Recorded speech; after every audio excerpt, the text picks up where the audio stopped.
Good afternoon students, now we start the class. कल हम electoral reform के बारे में कर रहे थे और इलेक्टोरल रिफॉर्म में गवर्नमेंट ने जो रिकमेंडेशंस या प्रोविजंस किए हैं इलेक्टोरल रिफॉर्म के, उसके बाद खुद इलेक्शन कमीशन ने कुछ प्रोविजंस दिए थे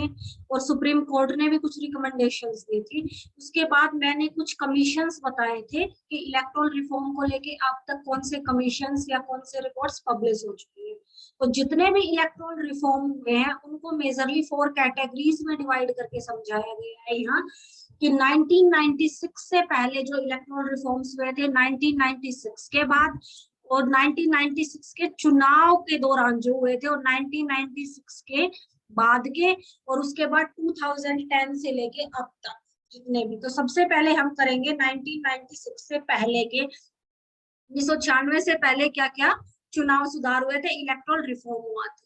तो सबसे पहला हुआ था 1988 में 61 जो अमेंडमेंट हुआ था, उस अमेंडमेंट के अकॉर्डिंग जो वोटिंग की जो एज थी वो कम की गई थी, 21 ईयर से डिडक्ट करके वो 18 ईयर्स कर दी गई थी, जो बहुत बार आ चुका है, सबको पता है। सेकंड रिफॉर्म किया गया था 1988 में ही,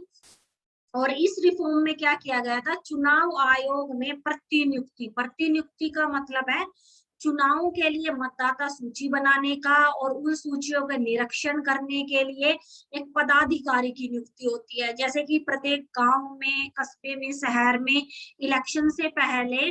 वोट अपडेट की जाती है ना, तो वोटिंग लिस्ट को अपडेट करने के लिए जैसे किसी भी कर्मचारी की ड्यूटी लग जाती है, टीचर्स की भी लगती है, फिर वो कर्मचारी जिस पदाधिकारी को अपनी रिपोर्ट सबमिट कराएंगे उस चुनाव आयोग की प्रतिनियुक्ति का प्रावधान किया गया था कि इलेक्शन से पहले की सारा इलेक्शन कमिश्नर तो ये नहीं देख सकता सारा काम, तो एक ऐसे कमिश्नर को अपॉइंट किया जाएगा जो इन सूचियों में, मतदाता सूचियों में जो संशोधन हुआ है या मतदाता सूचियों में जो भी अमेंडमेंट्स वगैरह हुए हैं, नए वोट ऐड हुए हैं, उन सब का निरीक्षण करें। नेक्स्ट था प्रस्तावकों की संख्या में,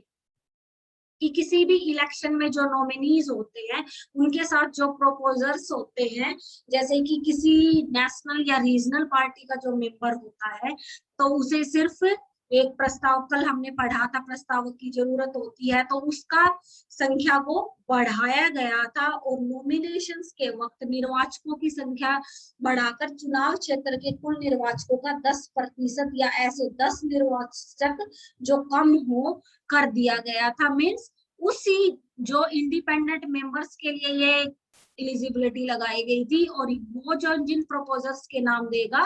वो प्रस्तावकों के नाम देगा, वो उसी निर्वाचन क्षेत्र के होने चाहिए जहां से वो चुनाव लड़ रहा। नेक्स्ट था इलेक्ट्रॉनिक वोटिंग मशीन ईवीएम का प्रयोग कि 1989 के इलेक्शन में, और ये इलेक्शन सेंटर का नहीं था क्योंकि 1989 में ईवीएम के इस्तेमाल की व्यवस्था की गई थी और सबसे पहले स्टेट इलेक्शंस में किया गया था, और स्टेट इलेक्शन से भी सबसे पहले नागालैंड की पंचायती इलेक्शंस में इस इन्वेंशन का एक्सपेरिमेंट चला था, जो पूर्ण रूप से नहीं किया गया था वहां। तो सबसे पहले 1998 के फिर इलेक्शंस में राजस्थान, मध्य प्रदेश और दिल्ली के विधानसभा चुनाव में ईवीएम का प्रयोग किया गया था, लेकिन पूरी की पूरी सीटों पे ईवीएम से वोटिंग नहीं हुई थी। पूरी की पूरी सीटों पे ईवीएम से वोटिंग 1999 में गोवा के चुनाव में हुई थी। तो ये प्रोविजन भी 1989 में, मींस कि प्रयोग तो 1998 और 1999 में किया गया था, लेकिन ईवीएम की इन्वेंशन या ईवीएम बन के तैयार 1989 में हो गई। हाँ बोलो, हाँ बोलो बेटा बोलो। आपकी आवाज नहीं आ रही बेटा, बोलो।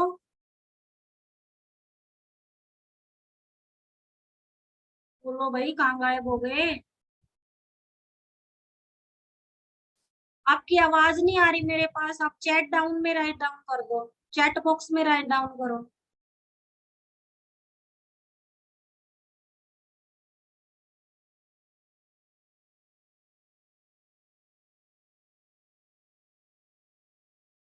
नेक्स्ट था फिर बूथ कैप्चरिंग से रेलिवेंट प्रोविजन, कि बूथ कैप्चरिंग से रेलिवेंट प्रोविजन क्या किया गया था, अगर कहीं बूथ कैप्चरिंग होती है तो इलेक्शन कमीशन वहां पर चुनाव को रद्द कर देगा कि वहां की बूथ कैप्चरिंग का इश्यू या बूथ कैप्चरिंग से रेलिवेंट कोई भी शिकायत अगर देखने को मिलती है तो वहां इलेक्शन रद्द कर दिया जाएगा, वहां दोबारा से चुनाव करवाया जाएगा। और लास्ट प्रोविजन 1996 से पहले किया गया था,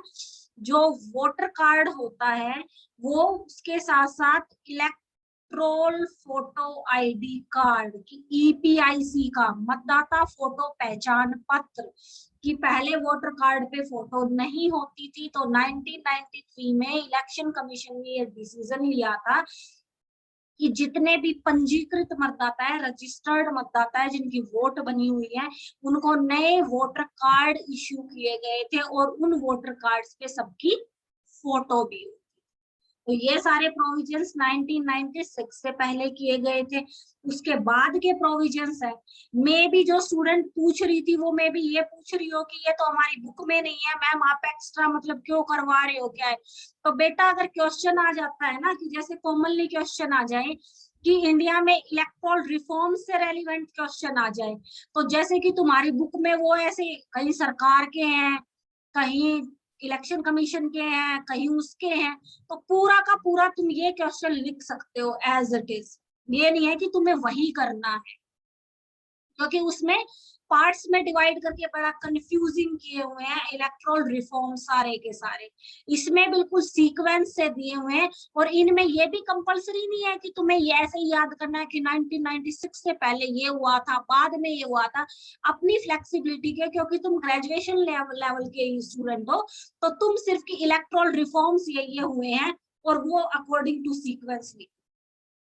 इसमें सारे के सारे इंक्लूड है, चाहे इलेक्शन कमीशन के रिकमेंडेशन पे हुए हैं वो रिफॉर्म, चाहे गवर्नमेंट ने किए हैं वो रिफॉर्म, चाहे सुप्रीम कोर्ट की सिफारिश पे हुए हैं वो रिफॉर्म्स, या फिर खुद कॉन्स्टिट्यूशनल अमेंडमेंट्स के थ्रू वो रिफॉर्म्स हुए हैं, सारे के सारे इंक्लूड करके एक जगह पे इकट्ठे करके डिस्क्राइब किए गए हैं। नेक्स्ट आते हैं हम जो 1996 के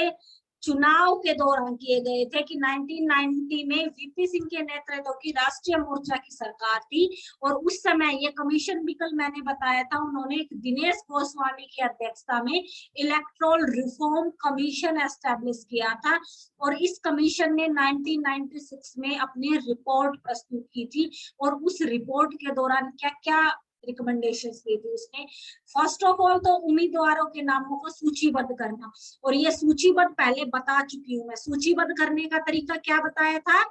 कि सबसे पहले देखो, अब तुम नेक्स्ट टाइम जब वोट डालने जाओगे ना, तब देखना इस चीज को। सबसे पहले तो मान्यता प्राप्त राजनीतिक दल का जो उम्मीदवार होता है उसका नाम होता है, फिर आता है पंजीकृत गैर मान्यता प्राप्त। ये बताया था मैंने, आपने पंजीकृत गैर मान्यता प्राप्त क्या होता है। जो मान्यता प्राप्त दल है वो भी पंजीकृत होते हैं, लेकिन पंजीकृत गैर मान्यता है कि किसी पार्टी ने, जैसे कि अब इलेक्शन हुए, एक पार्टी ने अपना पंजीकरण करवा लिया कि हम इलेक्शन लड़ेंगे, लेकिन नहीं लड़े इलेक्शन, उनका पंजीकरण हो चुका है, अब नहीं लड़े वो नेक्स्ट इलेक्शन में, तो उन्हें पंजीकरण की जरूरत नहीं है, सिर्फ उन्हें मान्यता नहीं मिली हुई है क्योंकि उन्होंने इलेक्शन नहीं लड़े। और दूसरी कंडीशन होती है जब कोई दल पंजीकरण करवा लेता है लेकिन उसे इलेक्शन के दौरान उतनी सीटें नहीं मिल पाती कि वो राष्ट्रीय पार्टी या क्षेत्रीय पार्टी बन पाए, तो वो गैर मान्यता प्राप्त ही दल रहता है। और थर्ड नंबर पे सीक्वेंस में मिलते हैं सबसे लास्ट में निर्दलीय उम्मीदवार,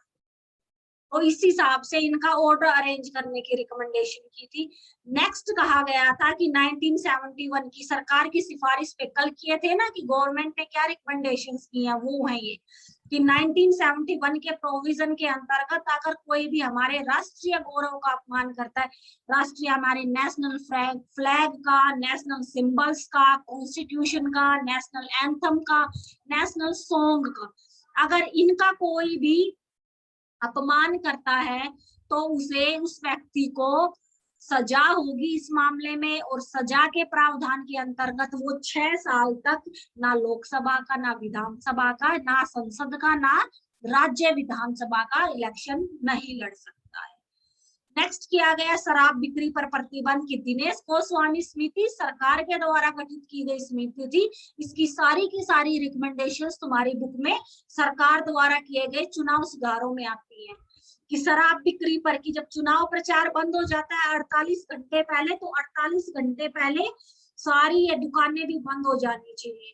कि किसी भी स्थान पर, चाहे दुकान में, होटल में, कहीं भी शराब की बिक्री नहीं होगी। अगर कोई करता हुआ दिखता है तो 2000 रुपए तक जुर्माना, 6 महीने की सजा, या ये दोनों ही चीजें हो सकती है उसे। नेक्स्ट आता है प्रस्तावकों की संख्या, की नॉमिनीज की संख्या। नॉमिनीज जितने प्रपोजर्स के साथ अपना नॉमिनेशन फिल करते हैं वो संख्या बढ़ाई गई थी। राजनीतिक दल के लिए तो एक प्रपोजर्स की जरूरत होती है, लेकिन निर्दलीय उम्मीदवार को 10 की जरूरत होती है। फिर आया था उम्मीदवार की डेथ, कि पहले ये होता था कि किसी नेशनल या रीजनल पार्टी के इलेक्शन से पहले अगर कोई उम्मीदवार की डेथ हो जाती है तो इलेक्शन पोस्टपोन कर दिया जाता था, लेकिन अब इलेक्शन पोस्टपोन नहीं किया जाएगा। मान्यता प्राप्त अगर राजनीतिक दल है कोई, तो उस राजनीतिक दल को 7 दिन के अंदर अंदर अपना दूसरा नॉमिनी उस क्षेत्र में उतारना होगा। फिर आता था उपचुनाव की समय सीमा। ये सारे के सारे हमने कल किए थे। उपचुनाव की समय सीमा क्या है कि 6 महीने, अगर किसी क्षेत्र के एमपी एमएलए की डेथ हो जाती है या फिर वो त्याग पत्र दे देता है, कि किसी भी कंडीशन में अगर वो पद खाली हो जाता है, तो उस स्थिति में 6 महीने के अंदर अंदर चुनाव करवाना जरूरी है। 6 महीने से ज्यादा की स्थिति तभी हो सकती है वहां पर अगर आपातकाल लगा हुआ हो, या फिर चुनाव आयोग अपनी सूचना से ये रिपोर्ट प्रस्तुत करे कि वहां चुनाव करवाना संभव नहीं है, तभी 6 महीने से ज्यादा हो सकते हैं। और वो जिस जो जगह खाली हुई है, अगर 1 साल से कम अवधि के लिए बची हुई है वहां, कि जिसकी डेथ हुई है, त्याग पत्र दिया है, उसकी टाइम ड्यूरेशन सिर्फ 1 साल की बची हुई है, तो वहां चुनाव नहीं करवाया जाता है। और अगर चुनाव होता है 6 महीने के अंदर अंदर होता है, तो बाकी बचे हुए कार्यकाल के लिए नियुक्त किया जाता है वो व्यक्ति। नेक्स्ट था मतदान के दिन कर्मचारियों को अवकाश, कि हम चाहे पब्लिक प्राइवेट सेक्टर कहीं भी नौकरी कर रहे हैं, जहां हमारा वोटर कार्ड बना हुआ है, वहां इलेक्शन है तो हमें छुट्टी मिलेगी, क्योंकि हम रह दूसरे क्षेत्र में रहे, लेकिन हमें वोट अगर डाल के आना है, तो अगर हमारा वो समय छुट्टी नहीं दे रहा है तो उसके ऊपर 500 रुपए फाइन हो सकता है, हमारी शिकायत के आधार पर। शिकायत करेंगे तभी। नेक्स्ट था 2 से अधिक चुनाव क्षेत्रों से, कि कोई भी उम्मीदवार 2 सीटों पे चुनाव लड़ सकता है, उससे ज्यादा नहीं लड़ सकता। इसी तरह का प्रतिबंध राज्यसभा और विधान परिषद लेकर भी है।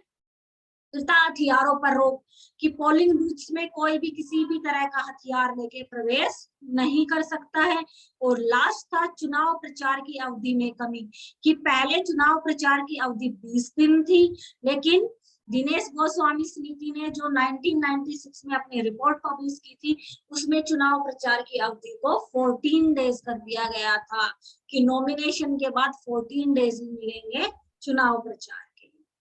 फिर आते हैं 1996 के बाद के चुनाव सुधार। तो 1996 के बाद 97 में फर्स्ट अमेंडमेंट किया गया था, कि जो राष्ट्रपति के इलेक्शन से संबंधित, कि प्रेसिडेंट के इलेक्शन में पहले प्रस्तावक प्रोपोजर्स जो होते थे वो 10 होते थे, अब उनकी संख्या बढ़ाकर कर दी गई है 50। और इसी तरह से उपराष्ट्रपति में जो 5 होते थे उनकी संख्या बढ़ाकर कर दी गई है 20, कि प्रेसिडेंट और वाइस प्रेसिडेंट दोनों के प्रपोजर्स की संख्या बढ़ा दी गई है। और साथ ही उनकी जमानत राशि भी, जो जमानत राशि पहले 2500 रुपए थी, वो अब 15,000 रुपए कर दी गई है। नेक्स्ट अमेंडमेंट हुआ था 1998 में, चुनाव ड्यूटी के लिए कर्मचारियों को बुलाना, क्योंकि जो इलेक्शन कमीशन है उसमें तो 3 ही सदस्य हैं। अब इलेक्शन करवाना होता है, चाहे सेंटर का इलेक्शन है, संसद का इलेक्शन है, चाहे किसी विधानसभा का इलेक्शन है, बहुत बड़े बड़े स्टेट्स हैं, बहुत बड़ी कॉन्स्टिट्यूएंसीज होती हैं, तो वहां पोलिंग की व्यवस्था के लिए, कि वोटिंग की व्यवस्था क्या होगी, तो कहाँ से कर्मचारियों को लिया जाए, तो कर्मचारियों की व्यवस्था करना होता है, स्टेट गवर्नमेंट प्रोवाइड करवाती है स्थानीय शासन के। स्थानीय शासन क्या होता है, जैसे उसमें टीचिंग लाइंस को भी हम इंक्लूड कर लेते हैं स्थानीय शासन में, या फिर जैसे हमारे म्यूनिसिपैलिटी वगैरह में, या फिर ये ग्रामीण बैंक वगैरह में जो कर्मचारी होते हैं, राष्ट्रीयकृत बैंकों के कर्मचारियों की ड्यूटी लग जाती है, विश्वविद्यालय जैसे कि जो कॉलेज के टीचर्स है, LIC में जो लगे हुए हैं, लोक उपक्रमों, कोई भी लोक कल्याणकारी योजना में, सरकारी कार्यों में जो व्यक्ति है, सरकारी सहायता प्राप्त जितने भी संस्थान है, उनके कर्मचारियों की ड्यूटी लगेगी। इसमें एक चीज सबसे इंपॉर्टेंट है, सरकारी संस्थाओं के कर्मचारियों की ये ड्यूटी लगती है। नेक्स्ट है डाक मुख पत्र के जरिए वोट डाल, कि पहले वोटिंग का प्रोविजन क्या था कि सब अपने कॉन्स्टिट्यूएंसीज में जाके ही वोट डाल सकते हैं, लेकिन अगर कोई व्यक्ति जैसे कि, और ये रूल लागू किया गया था आर्मी पर्सन्स को लेके, कि डिफेंस में जो जॉब करते हैं वो डाक के माध्यम से अपना वोट डाल सकते हैं। नेक्स्ट था प्रोक्सी के जरिए वोट डालना, और प्रोक्सी का भी आया था, जो जिन आर्मी पर्सन्स की ड्यूटी किसी ऐसी क्रिटिकल कंडीशंस या ऐसे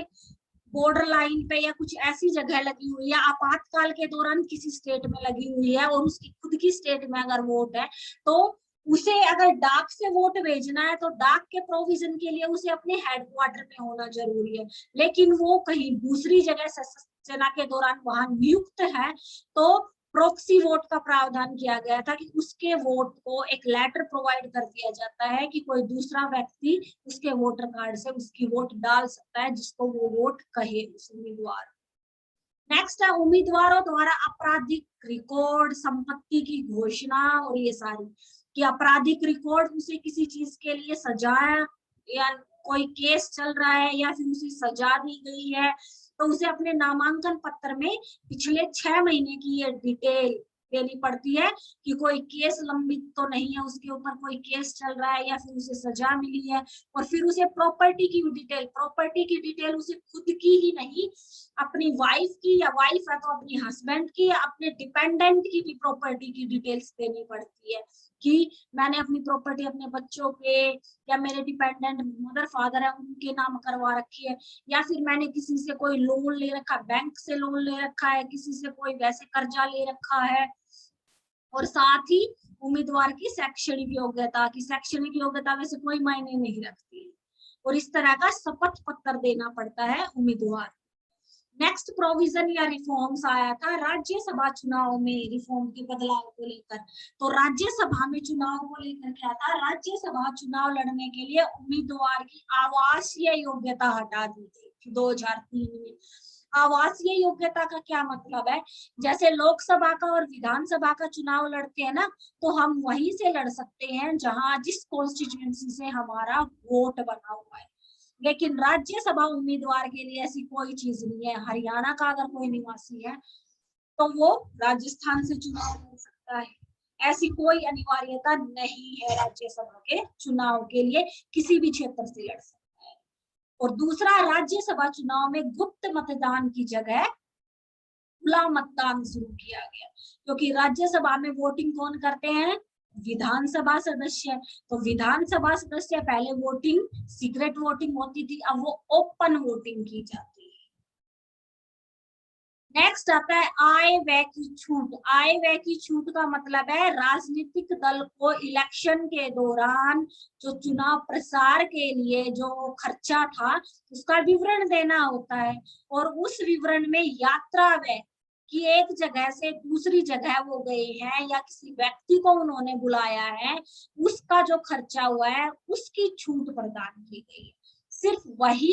एक्सपेंडिचर की डिटेल देनी पड़ेगी, कि तुमने कितने पंपलेट्स छपवाए, तुमने क्या चीज डिस्ट्रीब्यूट की, या कौन सा मीडिया अडॉप्ट किया प्रचार के लिए, उसके लिए कितना पे किया, आने जाने के खर्चे को शामिल नहीं किया जाता।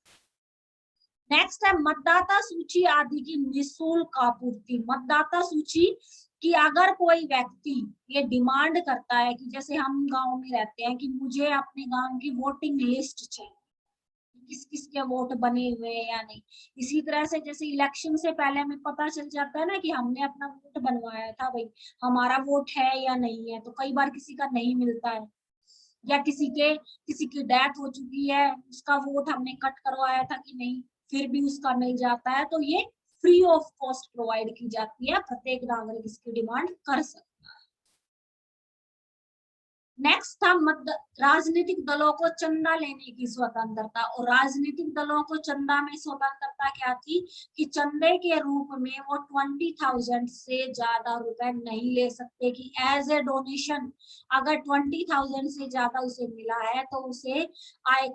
इनकम टैक्स की छूट से बाहर नहीं रखा जाएगा, जो अब और भी कम कर दी गई है ये राशि। नेक्स्ट आया था इलेक्ट्रॉनिक मीडिया पर समय का आवंटन। इलेक्ट्रॉनिक मीडिया पर समय का आवंटन था कि इलेक्ट्रॉनिक मीडिया हम कोई भी यूज करते हैं, जैसे टीवी चैनल्स, मास मीडिया का कोई भी तरीका, तो वहां चुनाव प्रचार के लिए कि जैसे हर एक पॉलिटिकल पार्टी की एड आती है ना इलेक्शंस के दौरान, तो उस एड की एक टाइम बाउंडेशन होती है कि चुनाव प्रचार के लिए तुम जो एड दे रहे हो वो इतनी टाइम की ही प्रोवाइड करवा सकते हो। नेक्स्ट है ईवीएम में ब्रेल सिस्टम। बेटा ये क्या कलाकारी कर रहे हो स्क्रीन पे? ब्रेल सिस्टम किस लिए लागू किया गया था? ब्लाइंड्स जो लोग थे उनको वोट डालने के लिए, कि ईवीएम की जो कीज होती है जिन्हें प्रेस करना होता है, या स्क्रीन पे जो नेम होते हैं कि किस मेंबर का किधर है, क्योंकि जो ब्लाइंड लोग हैं वो टच करके ही देख सकते हैं, और उनकी ब्रेन जो ब्लाइंड जो लोग होते हैं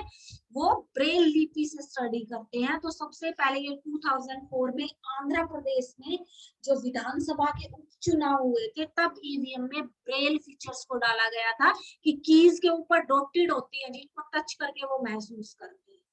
और बाद में ये प्रोविजन अब मोस्टली हर ईवीएम में ये प्रोविजन लागू है। 2005 में बिहार, झारखंड, हरियाणा के चुनाव में हुआ था, फिर 2006 के जो चुनाव है जिन स्टेट्स में उनमें हुआ।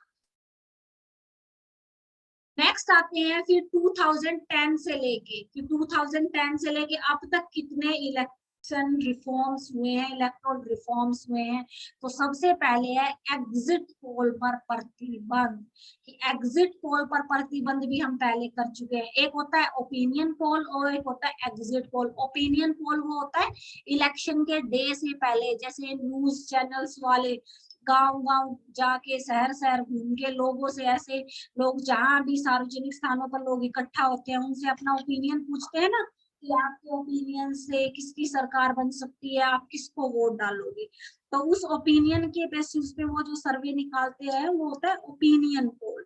और दूसरा होता है exit poll. Exit poll newspapers या न्यूज चैनल्स वाले निकालते हैं एग्जिट पोल जब वोटिंग हो चुकी होती है, उसके बाद जैसे शाम को जो एग्जिट पोल हमें दिखाए जाते हैं कि इतने परसेंटेज वोट डली हैं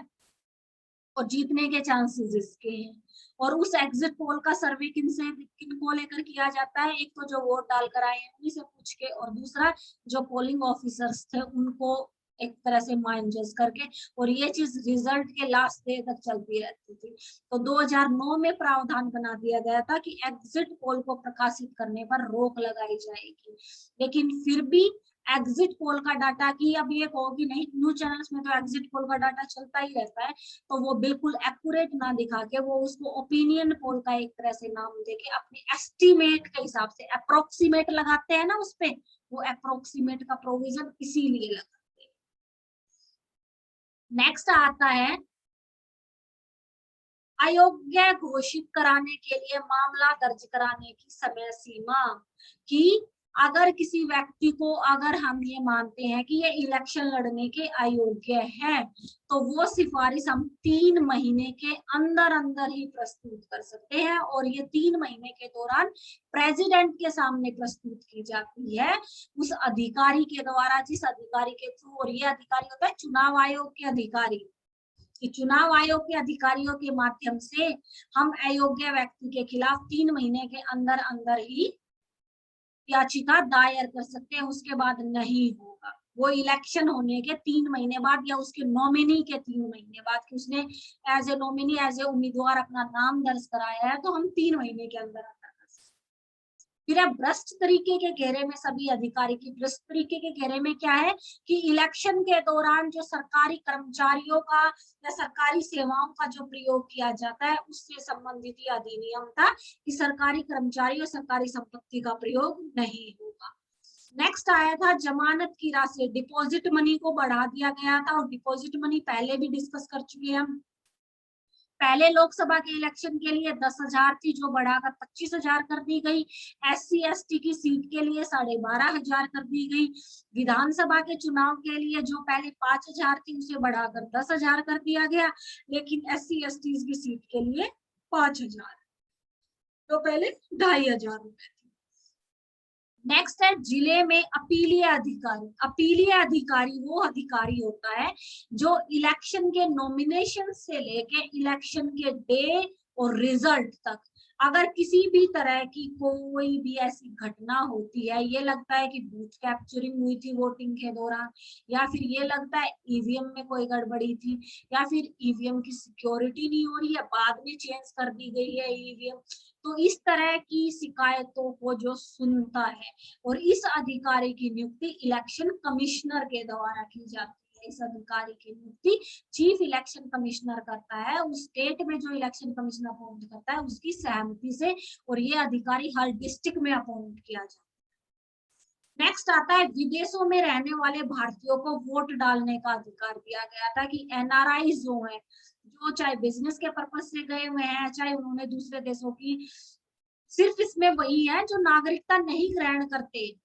कि नॉन रेजिडेंस इंडियंस की वहां की नागरिकता उन्होंने नहीं ली है, चाहे नौकरी से गए हैं, चाहे एजुकेशन से, चाहे बिजनेस के पर्पज से गए हैं, जो अस्थायी रूप से वहां रह रहे हैं, कुछ टाइम फाउंडेशन के लिए वीजा लेके गए हैं, वो जिनके पासपोर्ट में उनका संसदीय क्षेत्र या विधानसभा क्षेत्र मेंशन होता है, तो वो वोट डाल सकते हैं। और इनकी वोटिंग होती है डाक के माध्यम से, या फिर आजकल तो ईमेल के थ्रू भी वोटिंग होती है।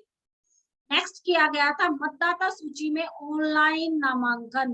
कि मतदाता सूची जैसे कि वोट बनवाते हैं, तो वोटों के लिए कि हम जिस कॉन्स्टिट्यूएंसी में रहते हैं वहां जाएं, एक एप्लीकेशन फॉर्म फिल करें, अपने प्रूफ के डॉक्यूमेंट्स दें, फोटो दें, ये प्रोविजन अब ऑनलाइन कर दिया गया है कि ऑनलाइन फाइलिंग के थ्रू भी हम अपना वोट बनवा सकते हैं, जैसे ऑनलाइन के थ्रू फॉरेन में रहने वाले लोग वोटिंग करते हैं।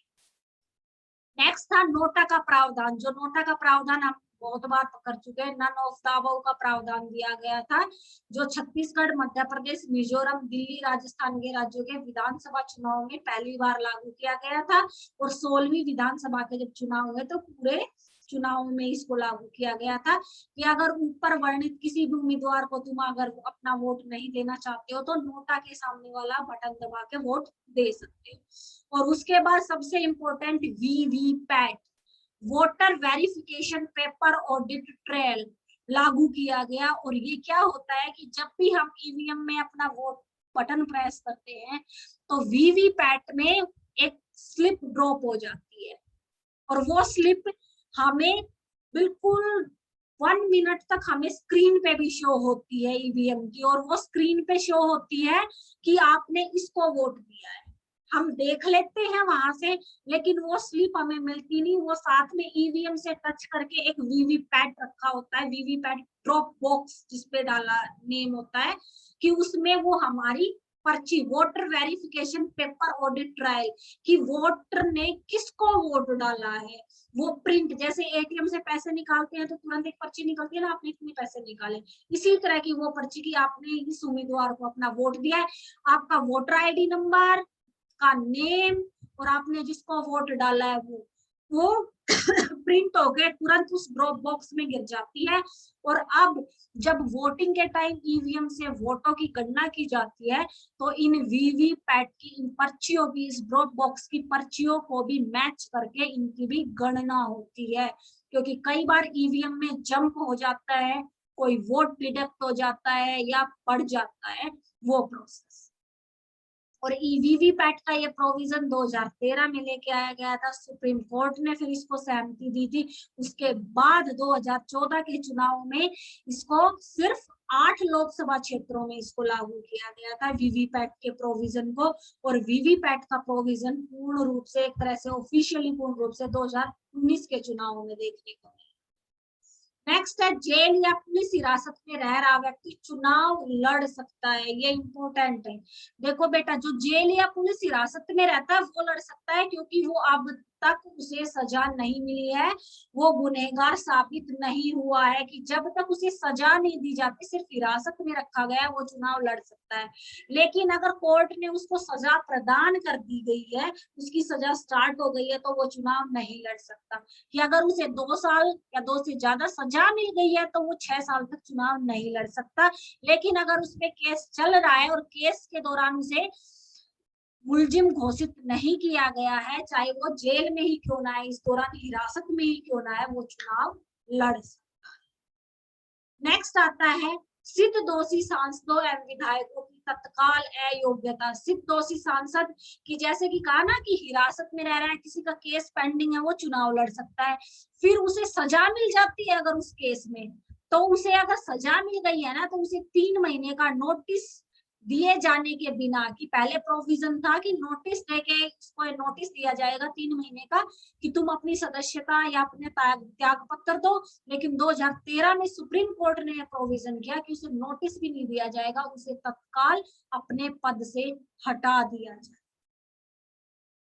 नेक्स्ट आता है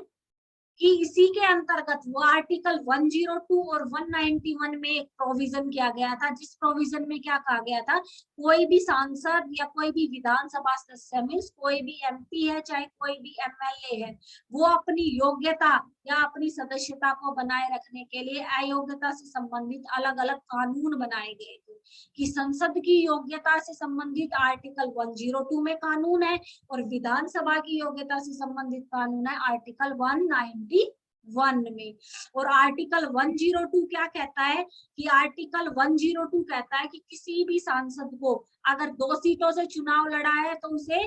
6 महीने के अंदर अंदर ये बात क्लियर करनी, सॉरी 6 महीने नहीं, 15 दिन के अंदर ये बात क्लियर करनी पड़ेगी वो किस सीट पे अपनी योग्यता रखता है, दूसरी से त्याग पत्र देता है, सदस्यता स्वीकार नहीं करता है। और इसी तरह की आर्टिकल 191 के अंतर्गत विधानसभा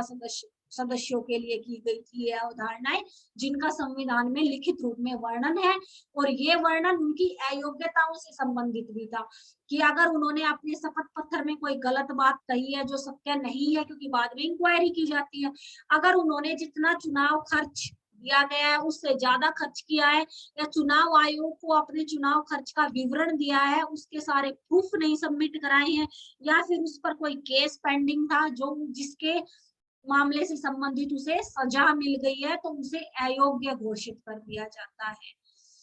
नेक्स्ट है चुनाव खर्च की सीमा बढ़ी। ये भी पहले आ चुका है कि चुनाव खर्च की सीमा लोकसभा चुनाव के लिए 70 लाख हो गई है और उनके लिए 54 लाख हो गई है, जबकि लोकसभा के छोटे स्टेट्स के लिए कितनी थी, छोटे स्टेट्स के लिए, विधानसभा के बड़े स्टेट्स के लिए 28 और छोटे स्टेट्स के लिए 20 कर दी गई। तो उसके बाद आता है ईवीएम एवं मत पत्रों पर उम्मीदवारों के फोटो। की ईवीएम पे जब जो सीक्वेंस होती है ना, सबसे पहले मान्यता प्राप्त दल का उम्मीदवार होता है, फिर गैर मान्यता प्राप्त, फिर निर्दलीय, साथ साथ अब उनकी फोटो भी होती है। कि कुछ जैसे कि गांव में होते हैं जो पढ़े लिखे नहीं है, जिनको नाम पढ़ना नहीं आता, वो फोटो देखकर ही पहचानते हैं। कि चुनाव चिन्ह के साथ साथ अब उनकी फोटो भी है। कुछ तो चुनाव चिन्ह देखकर पहचानते हैं, कुछ जिनको चुनाव चिन्ह ही नहीं पता वैसे पर्सनली जानते हैं कि ये हमारे घर का मेंबर है, उम्मीदवार है, ये उठा हुआ है,